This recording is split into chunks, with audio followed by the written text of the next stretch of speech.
Well, it's lovely to see you this morning, and what wonderful artwork we have here. Dominic was suggesting that maybe these paintings down here were given birth by the mother or the father up the top there.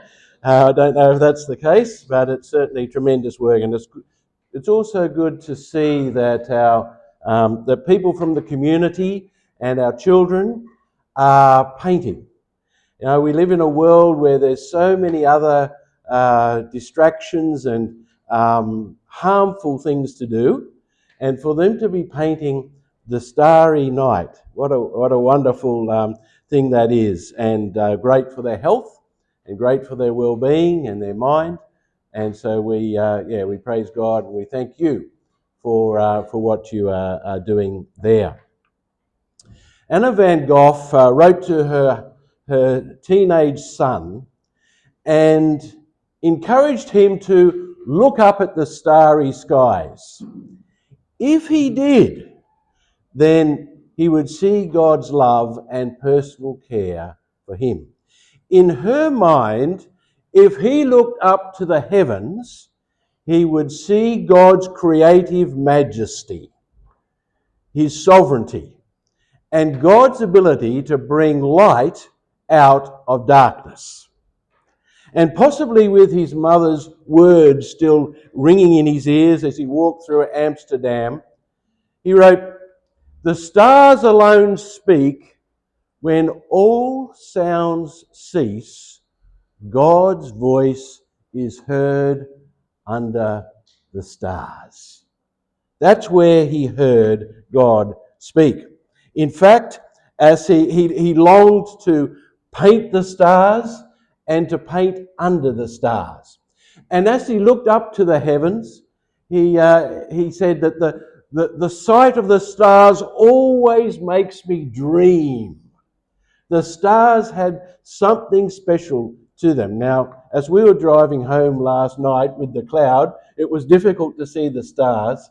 But I can remember as a young man working out in country New South Wales and driving a tractor on a farm. And out there at a place called Narromine, the stars were just spectacular. And no doubt you have seen, particularly in country areas, regional areas, the spectacular nature of stars. And Vincent there, he saw this beauty and he described it in this way. Against the blue background, stars twinkled bright, greenish, white, light pink, opals, emeralds, lapis, rubies, sapphires. He saw the wonderful colours of the stars. And in a letter that he wrote to his brother, Thea, one of over 600 letters, he attached this sketch, something he just sketched of a work that he was about to paint.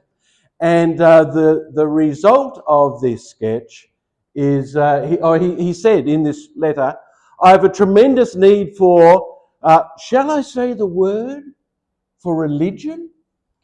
When I have a tremendous need for religion, so I go outside at night to paint the stars."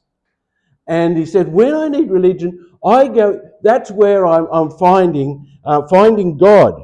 And so he went out there, and this painting is the result that is now housed in Paris. And the sparkling stars of the Great Bear constellation shine through the blue hues of infinity in this majestic work of art. Now, my question is, why would he say, when I need religion? Wasn't he a Christian? Sometime a missionary? Perhaps even you could say a pastor? So why did he say, when I need religion? Well, through a series of events, he abandoned organised religion, and primarily because he was fired from his work as being a missionary. He did not see as being fitting the mould. And second, he saw many of the clergy as hypocrites. He said they preach a paper mache Christ, not a real one, and not the one that he had found. And so he found that organised religion for him was really not where he was at. And so he even got to the point of saying, uh, look, I find the clergyman's God as dead as a doornail. That's what he had wrote. And he mentioned the fact that the Christianity of his day was not living up to the Jesus that he knew. And so he began a private search for God. As he went and lived in Paris, he noticed that the old cab horses had these big, beautiful eyes. But when he looked into those eyes, he said, those horses look heartbroken. And he said that those horses with their heartbroken eyes reminded him of many Christians that he knew. The reason is because he saw these horses as being worked hard, neglected, and told what to do. And he wanted to be free from that. And so organised religion, he described the whole system as horrible, because he didn't want to be like the poorly treated horses that he saw in Paris. And so this colourful, eccentric character, Vincent van Gogh, began his personal, individual search for God. He wrote this: one cannot do better than to hold fast to the thought of God and endeavour to learn more of Him. And one can do this with the Bible. We covered that last night. He said, yes, absolutely, you can find God with the Bible, and as well as all other things. And particularly, Vincent chose to discover God through nature, the world around him. And having grown up in the sort of regional town of Zundert in the southern Netherlands, he was surrounded in this regional area by mountains and valleys and trees and flowers, birds and butterflies.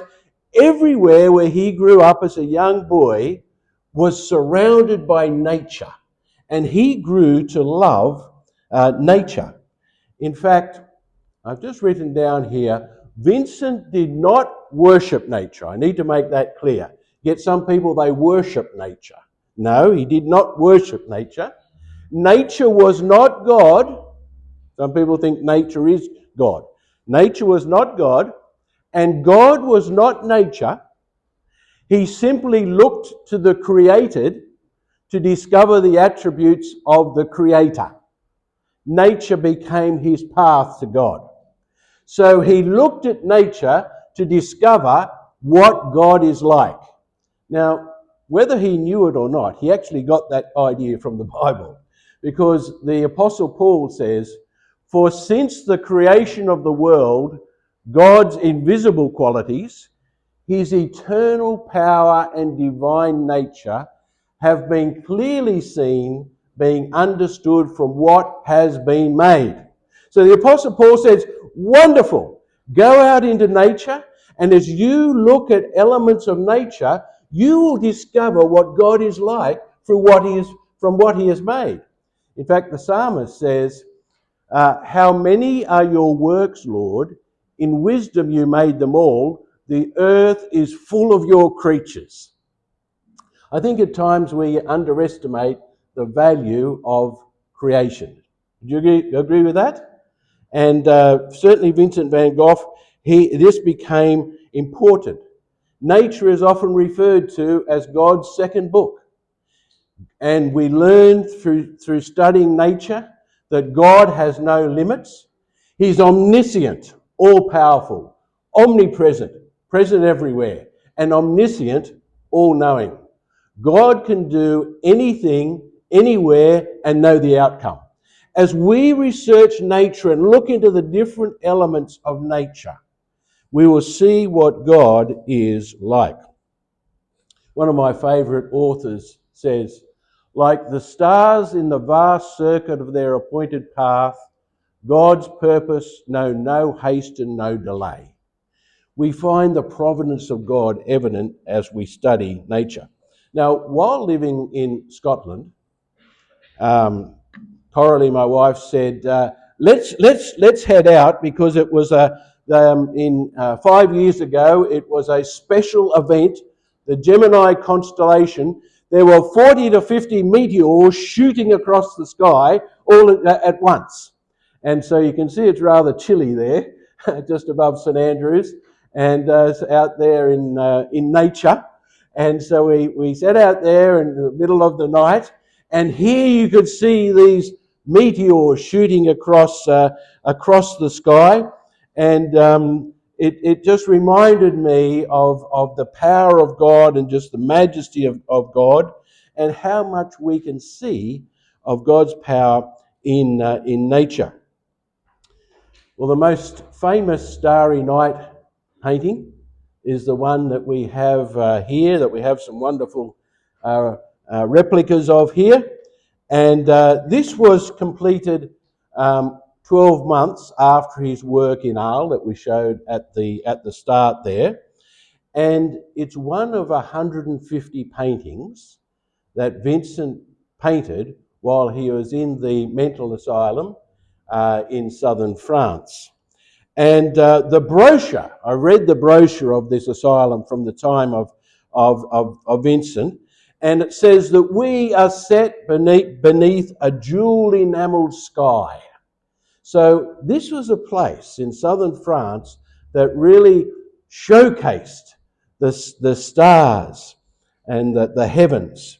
And mind you, those who were inside this asylum, they weren't allowed outside at night. There were bars keeping them in their rooms, but there were many elements of nature that were important to the healing process. For instance, they all took daily walks, healthy food, fresh water, music, and the visual arts. And so these inmates played music and painted, and so this was great for Vincent. He set up his own studio and everything. And there is the hospital there where he stayed, and there is his studio that he set up and to paint this particular painting. And he said there, this morning I saw the countryside from my window a long time before sunrise, with nothing but the morning star, which looked very big. That's Venus, the morning star there. So it's not, he liked to go out into nature and paint it while he was there. But in this case, because he was not allowed out at night, he had to paint it basically by memory and by looking out as far as he could through the bars. And we can see how he has painted here Venus, and the church and is a little darker than the town compared with the heavens, and the cypress tree booming up towards the sky with its own steeple far greater than the church's steeple, which, by the way, was not the church in the town, but one that he remembered from his hometown. And then the stars and the crescent moon, and so he painted this basically from memory. And what we find is that he had been studying various Japanese artists, and you can see some of this coming out that was his favourite Japanese artist, and even astronomy. He had met the author of the book that as some of these tremendous galaxies were becoming more widely known, and the pictures of them, and he would paint those, and you can see some of these influences in his art. Well, a range of specialists, even up to today, are still exploring this painting to see what it's all about. Mathematicians and scientists and astronomers, and some medical experts have suggested, which is of great interest to me as a fellow epilepsy sufferer, that the the movements in this painting replicate what happens in the brain through seizures, and for him, who was an epilepsy sufferer, this is like a kaleidoscope of his work, and unlike anyone else's. As Leanne said, he was totally different, and he was unique. And these attributes come out in his work. I need to add that not everything that he painted was religious by any means, or romantic or religious. There are a number of things that he painted two crabs, he painted two crabs.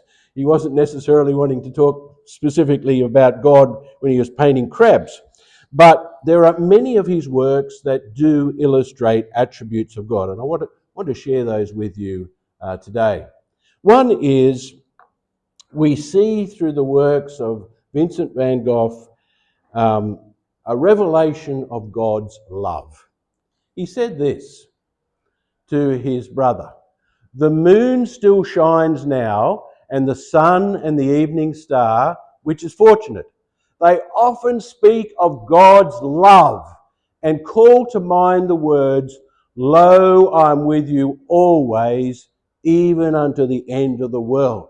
So as he saw the starry skies, he saw God's love and God's personal care for him. And so we find that the heavens declare the glory of God. And if God created and maintains the heavens, he can take care of you. That's the point. And that's what we can see, God's love and his personal care for you as we look up into the stars at night. Trees were particularly favourable to Vincent. He loved trees, and particularly the cypresses, the cypress trees.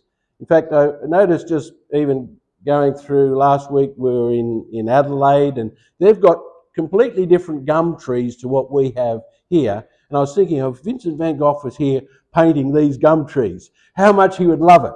He certainly loved cypress trees, and he painted 40 paintings of cypress trees. And for him, it was like the proportions and them reaching up, and the colour and the lines were representative for us today of the confidence in a God of beauty, order, resilience, and permanence. Then we find the olive trees. If ever there was a favourite tree, now it was just as well, because as he looked out his barred window there in the asylum, there was an olive grove. So he just saw olive trees. And once again, he loved to paint olive trees. Now we're talking today and over this weekend about Vincent's spiritual journey. We're talking about how in nature he discovered attributes of God. Well, the olive trees was no exception. You see, the olive trees is connected with what in the Bible? Jesus and the Garden of Gethsemane. Exactly, where he poured his heart out before his death. And a number of other of his compatriot artists painted Christ in the Garden of Olives, such as Paul Gogh, who lived there for a while with Vincent. And when Vincent saw these paintings, in fact, it looks like Gauguin may have had a bit of a mockery of Vincent by putting red hair on Christ, like Vincent had. But he didn't like these paintings at all. Vincent did not like these types of paintings. He tried himself. He did like Rembrandt's sketch. He loved the agony in the garden where an angel is helping Jesus in the garden, the olive garden. He did love that. He said, "Yep, that's a fellow Dutchman. That's really good." And so he tried himself to paint Jesus in the Garden of Gethsemane with the olive trees. He painted two, but he didn't like them and he destroyed them. And so he said, I tell you, he thought about it. He said, look, I paint differently to everybody anyway. And so what he decided to do is just paint the olive trees. And in his mind, he thought, look, if I can paint the olive trees with all of their contortions and twists and turns, then I want people to look at that nature and imagine what Jesus went through in that garden. So that was in his mind as he's painting this. My favourite one is in Scotland, near where we lived, in Edinburgh. And this is just a spectacular painting to go and see the colours, once again, in these olive groves that he used. So he used nature to represent stories from the Bible and attributes of God. Of course, the wheat fields were a favourite to him, the sower, but also the reaper. Now, this painting here is coming to Australia in July. And so I'm going to take some people in Adelaide. It'll be in the Adelaide Gallery. And he painted quite a number of paintings of reapers and of the wheat fields. And it represents also not just the growth, but also cutting off and a reaping, a time for eternity. And Jesus comes again and takes us back to live with him. Second, we see God both as love, but also his beauty. He said, if one truly loves nature, one will find beauty everywhere. And he sketched over 200 paintings and sketches of flowers, including, of course, sunflowers, which we'll be talking about this afternoon. And but if any of you have been to the Getty Museum in Los Angeles, you would have seen irises, a magnificent painting. And he loved irises, and he painted this painting the first week that he was in the asylum. And so this is a time of healing for him. So first of all, he wanted to paint beautiful flowers, oleanders, roses, the tulips and hyacinths of Holland. And then we have, this is a painting he said was the best painting he ever painted, in his view, the almond blossom. He painted this for his nephew that Leanne referred to, who was named after him. And so he painted this as a special painting for that family. And this was a really important painting for him. And flowers brought colour, brightness, hope, and gratitude, yet they also told the story of life and death. So once again, in his journey, spiritual journey, he looked at nature to see beauty and power and love, and also the reality of life and death.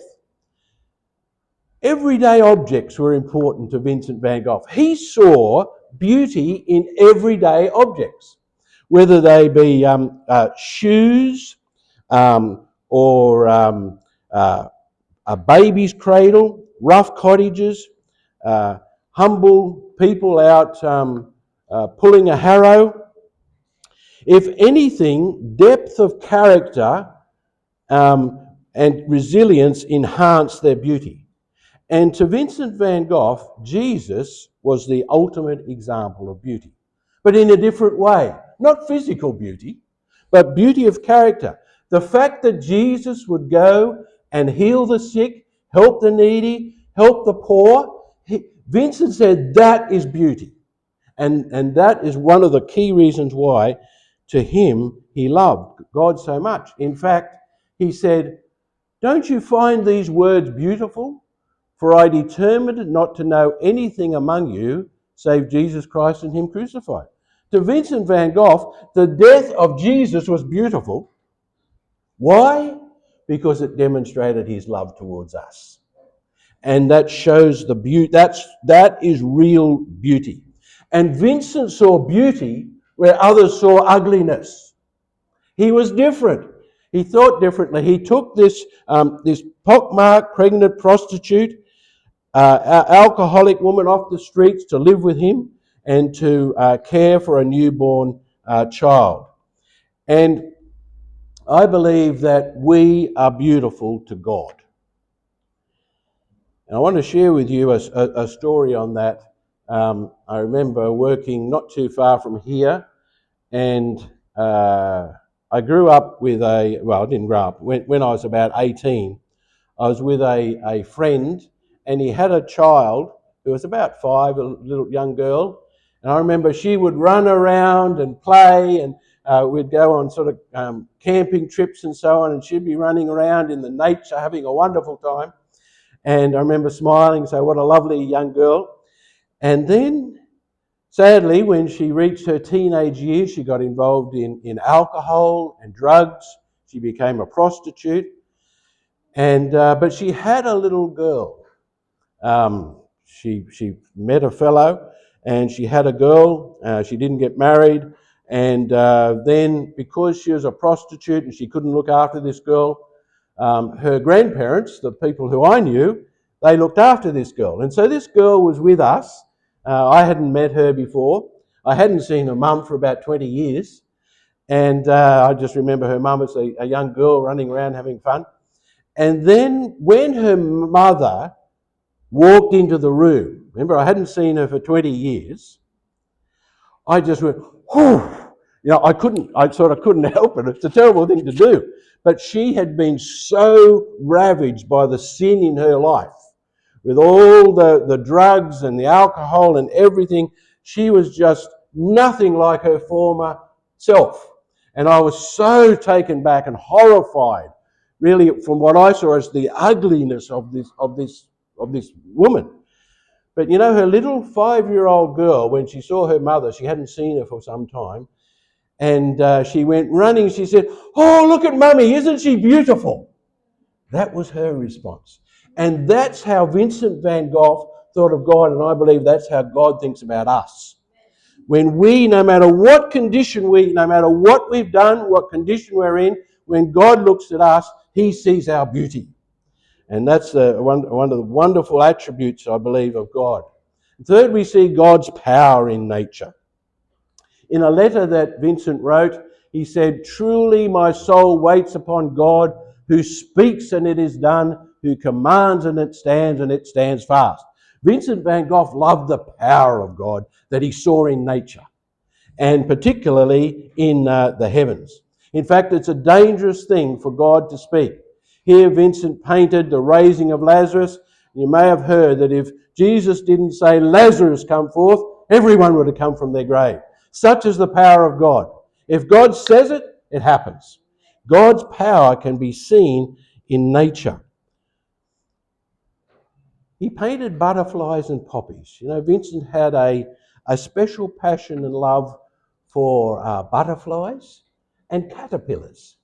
And I read of somebody who was with him who said that if ever he saw a caterpillar on the ground, he would pick it up and put it up into the tree so it wouldn't get hurt.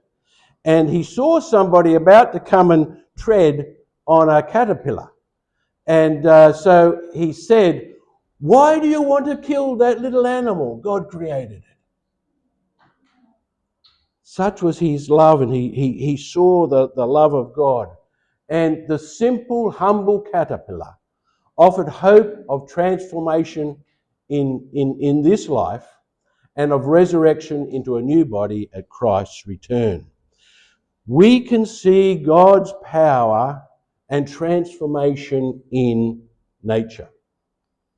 The unlimited power of God. I remember speaking to a friend of mine on one occasion, and he was a chiropractor and did massage. I remember him saying that a fellow came in once and he started to massage his back. And this fellow was so addicted to smoking that he said he noticed the nicotine stains all coming through the sheets. So this friend of mine said, "Look, I can massage you, but would you like some help in stopping smoking?" And he said he was a big, tough truck driver. And he said the truck driver said to him, "No, I smoke, and it's my business."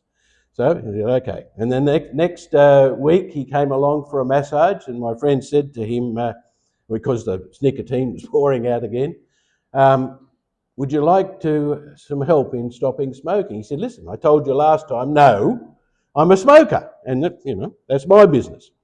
So the next time he came along, and once again the nicotine was pouring out over the sheets, and my friend said to him, "Look, I can help if you like." He said, "I'm not interested." Then my friend said to him, "Look, I just want you to get down a book."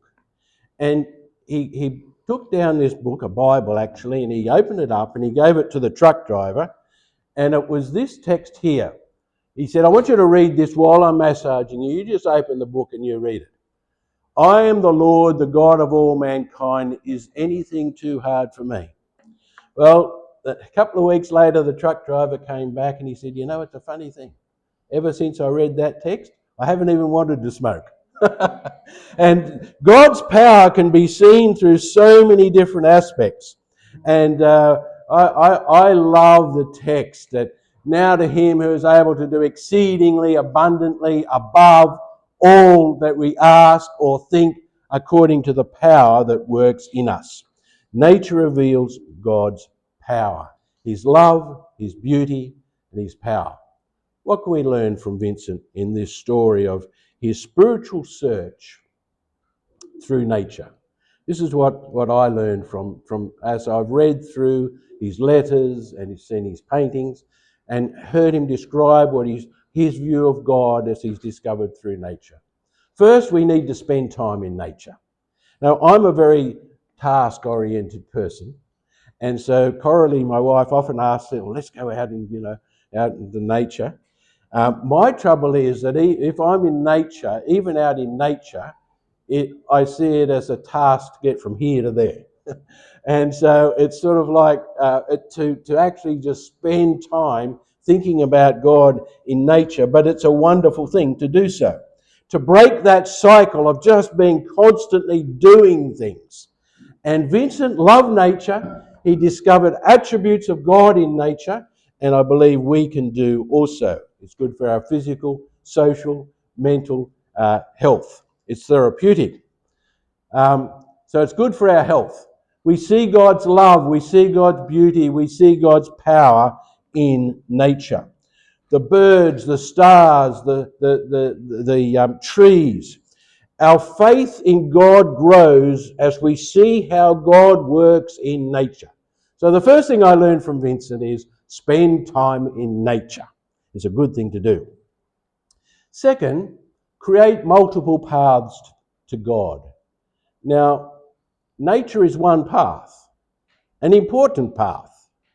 But I believe Vincent's journey to God included the Bible, the Christian community, and personal mission. However, as time went on and he got more interested in nature, he also got less interested, sadly, in the Bible. And he saw the Bible more as, he loved Jesus in the Bible, but he didn't like the rules and regulations of the Bible. And he also disconnected himself completely from the Christian congregations and community. I've found in life that, first of all, it is a wonderful blessing to be grounded in the Word of God and to spend time every day. Nature's good, but don't neglect the Bible. And third, I'd like to suggest don't disconnect from the Christian community, the local churches.